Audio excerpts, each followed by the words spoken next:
Jadi bisa disimpulkan ya tadi kalau misalnya kita gunakan W berarti kita menuliskan file, menambah atau menuliskan file di file txt. Kalau tulisannya itu adalah A, berarti kita menambahkan append gitu ya. Lalu kalau misalnya tulisannya R gitu, berarti kita membaca membaca datanya. Nah, gunanya apa namanya? Gunanya si file itu untuk apa? Kita bisa melihat history atau kode-kode yang hasil yang sudah kita running sebelumnya kayak gitu. Seperti tadi ya. Oke, sekarang kita masuk ke pertemuan 10 yaitu antarmuka program CLI pengganti GUI atau TK Inter. Nah, kemarin sudah kakak perlihatkan ya, sudah kakak perlihatkan GUI TK Internya itu yang pakai Visual Studio Code kemarin. Tapi kan adik-adik nggak punya aplikasi ya, nggak punya laptop ya buat dipakai untuk ngerunning. Jadi tidak bisa di ini, tidak bisa pakai aplikasi. Jadi nanti presentasinya kita pakai CLI aja. Jadi nanti dipresentasikan pakai Google Colab. Oke, next ya. Nah, jadi sama nih. Kenapa tidak pakai? Karena ya nggak ada aplikasi nggak bisa jadi kita apa namanya berpindah ke CLI lagi pula CLI itu adalah friendly artinya kita bisa gunakan kapan saja dan di mana saja gitu mudah dipahami juga ya dan lebih ringan oke oke next nanti eh, ini jadi CLI itu apa adalah command line interface ya sama kayak tadi berupa teks kemudian input output nah, contohnya kayak tadi nih misalnya tambah kurang atau pilih menu lalu kemudian selanjutnya komponen antarmuka Celia yang sudah biasa kita gunakan ada kata print. Fungsinya itu adalah menampilkan menu, misalnya menampilkan sesuatu ya. Semua apa-apa yang kita tampilkan kita gunakan kata print atau fungsi print. Kemudian input artinya kayak tadi nih, kita ingin memasukkan sebuah nilai atau memasukkan sebuah teks gitu ya, tipe data nantinya. Lalu kemudian if else adalah logika kalau misalnya jika A kurang dari satu, maka apa yang terjadi? Ya seperti project yang kemarin ya, dievaluasi itu menggunakan materi if else. Jadi kalau misalnya apa yang terjadi kalau misalnya nilainya lebih dari 80, berarti dia statusnya adalah siswanya lulus mata pelajaran tersebut. Tapi kalau misalnya dia kurang dari 70 misalnya, berarti siswanya tidak lulus. Itu adalah logika if else. Lalu while adalah program yang berulang. Kemudian selanjutnya nih, nah di sini nih pilihan-pilihan input pilihan user kayak misalnya tadi kita mendefinisikan ini adalah variabel, nama variabel yang kita definisikan. Lalu kemudian input. Nah, input artinya kita memasukkan sebuah nilai atau program menerima masukan. Oke. Nah, di sini kita input pilih menu gitu ya, pilih menu. Lalu selanjutnya selanjutnya adalah ini nih logika. Logika misalnya nih, kayak misalnya ini digunakan di misalnya kalkulator ya, kalkulator. Kalau misalnya kita pilih satu, maka kita menampilkan kata tambah. Print itu balik lagi ya, menampilkan. Kalau if else, berarti ini adalah sebuah kondisi gitu. Kalau misalnya kita pilih satu, kita tampilkan kata tambah. Kalau misalnya kita pilih dua, berarti kita tampilkan kurang gitu ya. Artinya ini adalah operator. Operator penjumlahan. Kalau ini kurang berarti operator kurang. Nah, kalau misalnya di sini kita ingin menampilkan eh, perkalian gimana? Jadinya apa kodenya? Berarti kita tambahkan lagi ya, elif, terus kata pilih, kemudian sama dengan, nah kita gunakan tiga ya, tiga, lalu titik dua. Nah, kemudian kita print, berarti di sini apa? Perkalian, kalian. Terus kalau misalnya terakhir kita tambahkan pembagian gimana? Berarti di sini nih, else. Else itu artinya terakhir ya, paling terakhir yang kita tambahkan. Else berarti pilih sama dengan 4 di sini, lalu kita print pembagian. Nah, gimana kalau misalnya di sini ada, ini kan 1, 2, 3, 4. Nah, saya Kak ingin menambahkan ada kondisi kelima lagi. Berarti yang else-nya ini kita ganti jadi apa? Jadi elif ya. Terakhir di sini kita gunakan else. Tuh. Jadi ini kita coret, ganti jadi elif. Intinya elif itu adalah kondisi kedua, ketiga, sampai kondisi sebelum kondisi terakhir gitu. Ya, kalau misalnya ada 10 kondisi, misalnya 10 kondisi, berarti kondisi pertama adalah kita gunakan if. Kondisi kedua sampai kondisi ke-9, itu kita gunakan elif. Lalu kondisi 10 kita gunakan apa? Else, Kak. Oke, else. Nah, gini ya, gini. Jadi kayak gini nih, kondisi-kondisi yang kita gunakan. Paham nggak, Ayato? Paham, Kak. Oke, good ya. Oke, next. Selanjutnya, nah loop. Kalau kemarin kan sudah dipelajari looping while sama for. Kalau for, kita mengetahui berapa banyak yang ingin kita tampilkan. Berapa banyak perulangan yang kita tampilkan. Misalnya kemarin itu, eh, nanti kalau lupa dibuka lagi aja ya materinya. Kalau misalnya for itu, misalnya kita ingin mengulang sebanyak 3 kali. Nah, ini kita tahu nih perulangannya sebanyak 3 kali. Itu kita gunakan for.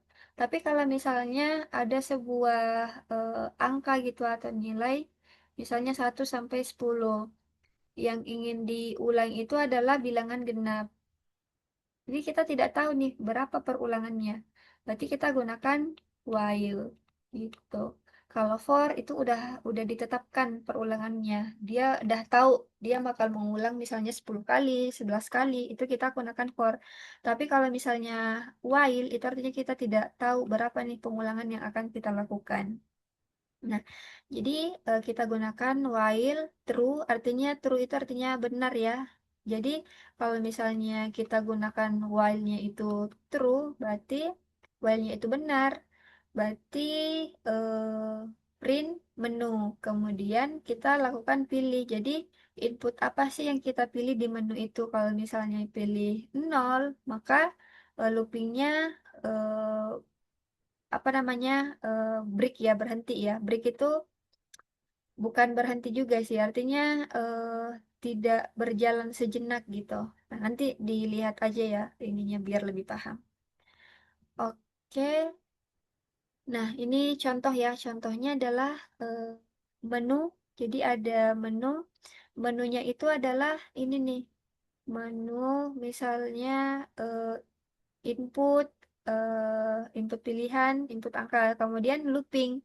Loopingnya itu tadi nih pakainya pasti harus pakai while karena kita tidak tahu ya berapa kali perulangannya. Kalau pakai for berarti kita tahu berapa kali ulangan yang akan ditampilkan. Nah, nanti kemudian kita hitung, simpan ke file, lalu ulangi. Nah, tadi kan kalau misalnya kita belajar sebelumnya kan kita tidak ada tampilkan menu ya, tidak ada tampilkan menu, tapi langsung ke input pilihan kayak number berapa yang kita masukkan, lalu oke salah ya, nggak boleh itu. Kita tadi tidak ada ini, yang ada langsung input angka, lalu hitung, lalu simpan ke file. Nah, sekarang kita belajarnya bertambah ya. Sekarang kita tampilkan menunya apa, lalu input pilihannya apa. Nah, ini masuk nih yang kayak tadi yang di pertemuan 9. Lalu kita lakukan looping, itu ini ya, lakukan looping. Tuh. Oke, kita masuk ya ke ininya, ke kodenya, gitu ya. Sini sudah ada ya. Nah, kodenya ini nih pertemuan 10. Jadi, yang pertama kita ingin membuat, kakak copy dulu deh tadi supaya nggak lupa. Apa aja yang harus kita tampilkan. Strukturnya ini ya, struktur.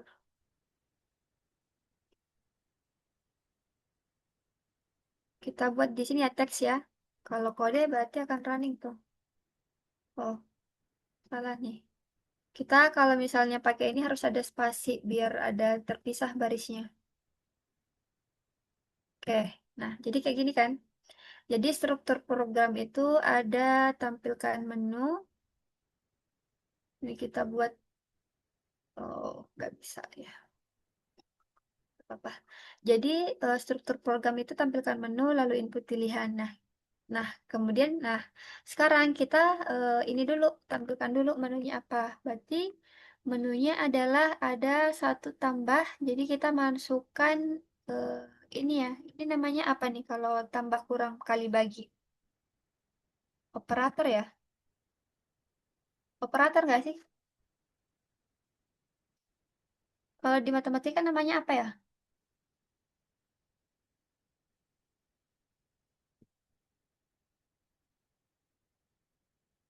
Nggak lupa juga, operator kayaknya. Oke, kita print. Nah, print kan artinya menampilkan tuh. Berarti dia menampilkan kalkulator, menampilkan tambah, menampilkan kurang, menampilkan kali, menampilkan bagi. Oke ya. Lalu sekarang adalah yang kedua input pilihan. Nah, input pilihan artinya nih, dari satu 2 3 dan 4 kita ingin memilih. Pilih menu apa yang kita pilih dari keempat ini. Kita ingin memilih melakukan penjumlahan atau melakukan pengurangan atau melakukan perkalian atau melakukan pembagian. Nah, nanti kalau kakak running seperti ini, misalnya kakak pilihnya 3 ya, berarti melakukan perkalian. 3. Nah, sukses ya. Nah, sekarang yang kedua adalah input angka. Nah, tapi input angka ada logikanya. Jadi, eh logikanya adalah ini ya. Oke, logikanya. Oke, ini bukan bukan masuk belum ke contoh ya ini. Harusnya ini di bawah ini. Ini masih ke ininya tadi. Masih di materi ini. Ini masih di materi. Harusnya masuknya ke sini. Jadi ini masih materi ya. Soal tadi ada if yang ini, lalu while artinya yang berulang tadi. Misalnya satu, kemudian tiga, nah empat. Tapi kalau misalnya ini ya, maksudnya kalau break itu kalau misalnya kita pilih nol, nah programnya apa berhenti gitu ya. Coba kita ulang lagi. Kalau misalnya kita pilih 5, kita pilih 3, kita pilih 2, kita pilih satu atau kita pilih 10, itu ya. Nanti akan berulang terus kayak gini. Artinya while itu akan berulang, berulang, berulang sebanyak tidak tahu sebanyak berapa kali. Tapi kalau misalnya kita tetapkan dia kondisinya ketika kita sudah pilih nol, maka dia akan berhenti. Gimana kalau misalnya kita ganti di sini, dia jadi satu gitu. Lalu kita running, kalau misalnya kita pilih dua, tiga, atau nol ya kayak tadi, dia nggak berhenti. Tapi kalau misalnya kita pilih satu, nah barulah dia break. Artinya kayak dia berhenti gitu ya. Kira-kira paham nggak ya tuh? Paham, Kak. Oke. Nah, oke next ya ke contohnya. Jadi, eh, kode menunya itu adalah ini ya, kodenya ada satu dengan nol. Artinya kalau misalnya kita memilih satu, berarti kita menambahkan. Tapi kalau misalnya nol, berarti akan keluar. Artinya berhenti kayak tadi, kayak break gitu kan. Berarti, oke. Kalau misalnya kakak running, pilih nih. Jadi kalau misalnya ada kayak gini, berarti pilihannya cuma ada dua, satu atau nol. Kalau misalnya kita pilih lima, nah itu akan berulang lagi karena pilihannya adalah cuma satu atau nol. Berarti kalau misalnya kakak pilih satu, nah nanti eh, akan looping lagi. Dia akan menyuruh kita untuk memilih gitu ya. Memilih misalnya di sini pilihnya lagi satu gitu. Dia akan berulang terus. Kenapa berulang? Karena tidak ada kode setelah while ini. Harusnya nanti if-nya itu berada di atas kode sini. Nah, nanti kalau misalnya pilih nol baru selesai. Nol, wah salah ini berarti.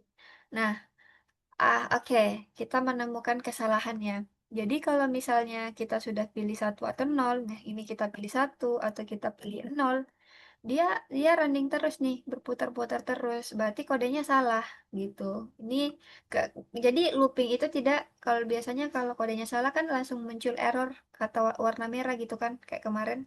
Tapi kalau misalnya kita gunakan fungsi while, kalau dia salah nih, contohnya kayak gini nih, dia akan running terus gitu. Padahal sebenarnya kodenya salah.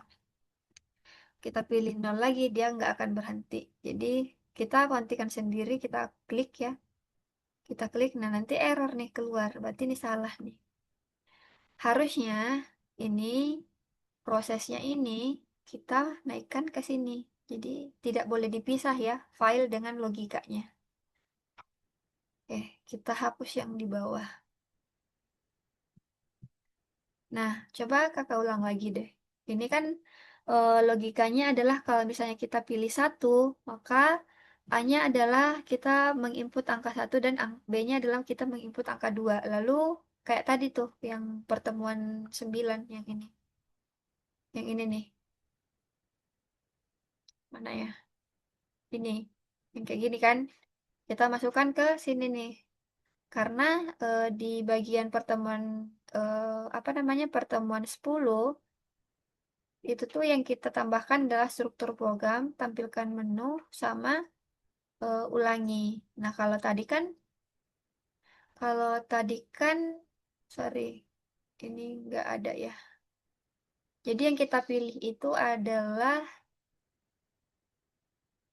mana nih?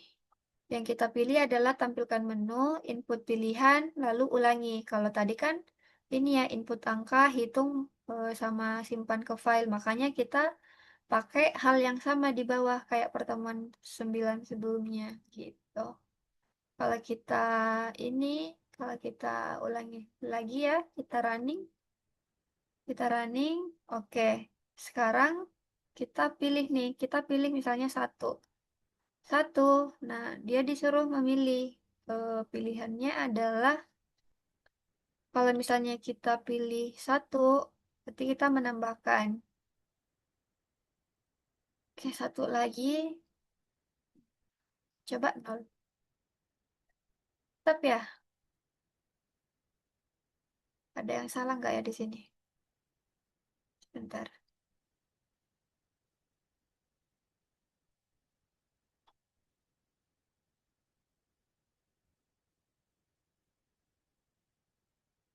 Harusnya udah benar ya. Coba kita buat kode baru. Kodenya adalah while true, maka while true, maka print satu tambah dua kurang.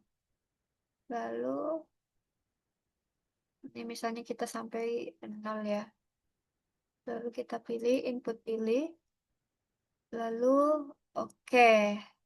Jadi yang salah adalah ini. If-nya itu harus di sini. Harusnya kayak gini ya. Coba ya, ulang lagi. Satu. Nah, baru benar ini. Oke. Ketemu salahnya di mana. Oke, hal yang sensitif di pemrograman adalah kalau misalnya tadi kan ayat tuh lihat, lihat gak tadi itu dia tadi tahu ditaruh di sini nih, di bagian sini if-nya di sini, ditaruh if-nya di sini. Dia error karena kodenya itu harusnya tidak ditaruh di situ, melainkan di bawah kata pilih. Kalau kita taruhnya di bawah kata while di sini ya, nanti akan error tuh kodenya. Tapi kalau kita tulisnya di bawah pilih, nanti benar. Jadi if itu harus di bawah ini ya. Berarti if pilih sama dengan satu, maka apa yang terjadi? Kita running. Coba ya, kakak ulang lagi ya. Kakak running lagi. Misalnya kakak pilih satu nih. Satu berarti angkanya tiga. Terus angka kedua adalah dua. Nah, kita eh, lihat hasilnya adalah 5. Misalnya kita lakukan lagi penjumlahan. Angka satunya itu 6. Angka duanya itu adalah 7. Berarti hasilnya ini. Lalu kalau misalnya kita pilih 0, berarti kita keluar. Kalau keluar, nah kenapa dia masih loading? Karena kayaknya kita nggak nulis ini ya, break gitu ya. Berarti if pilih 0,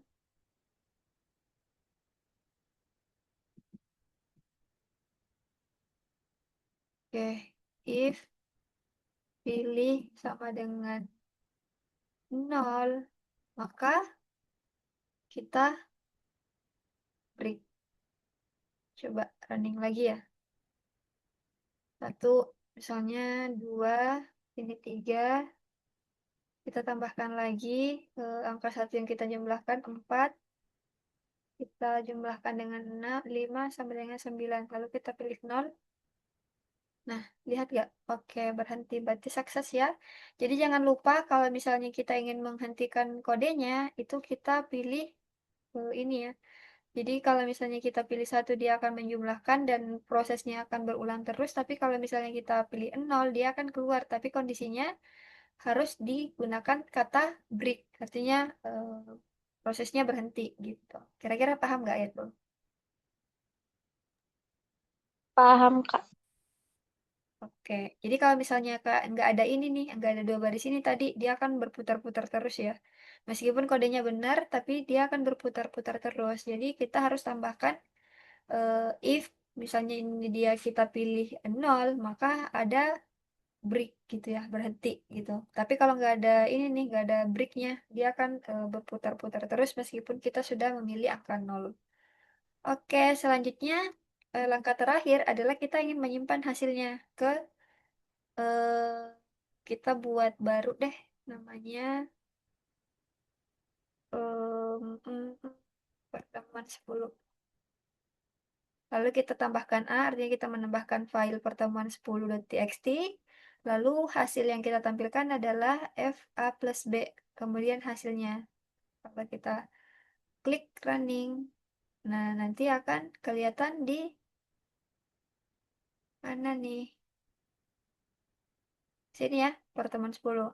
Sekarang ini nih cuman ngeliat di sini nih. Sekarang kita lihat. Tadi apa kodenya kalau melihat?